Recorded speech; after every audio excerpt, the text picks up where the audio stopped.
ప్రతి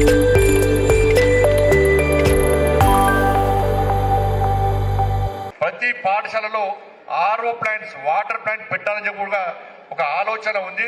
దాన్ని కూడా అమలు చేసే ప్రయత్నం చేస్తున్నాం.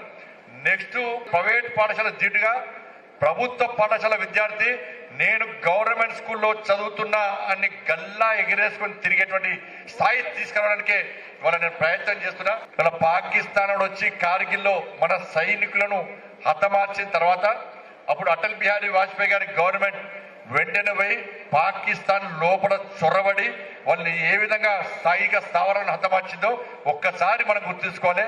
ఆ అమరుల యొక్క త్యాగాలను ఎప్పుడు ప్రభుత్వం వృధా చేయాలి. మొన్న తెలుసు సింధూర్ తెలుసా? సింధూర్లో ఏం జరిగింది తెలుసు కదా. నీ మతమేందిరా అని చెప్పి హిందూ అని చెప్తే కాల్చి చంపేసిండు. అవునా కదా? కానీ నరేంద్ర మోడీ గారు ఏం చేశారు, మన సైనికులు ఏం చేశారు, అరే నువ్వు మావోలను చంపుతావు వారం మా అడ్డ మీదకి వచ్చని చెప్పి మళ్ళా ఇక్కడి నుంచి మన సైనికులు పోయి పాకిస్తాన్ లోపల వాళ్ళ ఇంట్లో చొరబడి 20 నిమిషాల్లో శత్రు స్థావరాలన్నింటినీ కూడా మిలిటరీ స్థావరాలను దెబ్బతీసి వచ్చినటువంటి వీర సైనికులు మన సైనికులు. ఎక్కడ వణికిపోయే ప్రసక్తి లేదు. ఆ రోజు దేశమంతా ఒక్కటైంది.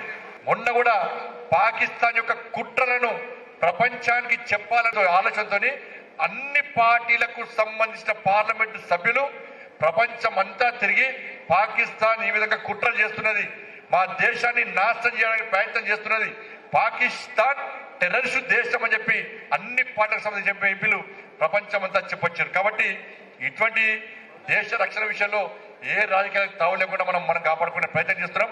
అటువంటి వీర సైనికులకు మనం హ్యాట్స్ ఆఫ్ సెల్యూట్ చేయాలి.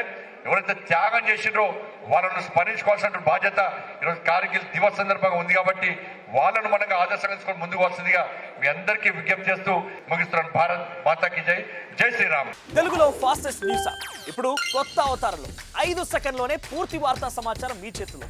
సోషల్ మీడియా ట్రెండ్స్ మీ కళ్ళ ముందుకే live TV and voice search ఆప్షన్స్తో ఇప్పుడే డౌన్లోడ్ చేయండి. యాప్ లింక్ డిస్క్రిప్షన్లో ఉంది.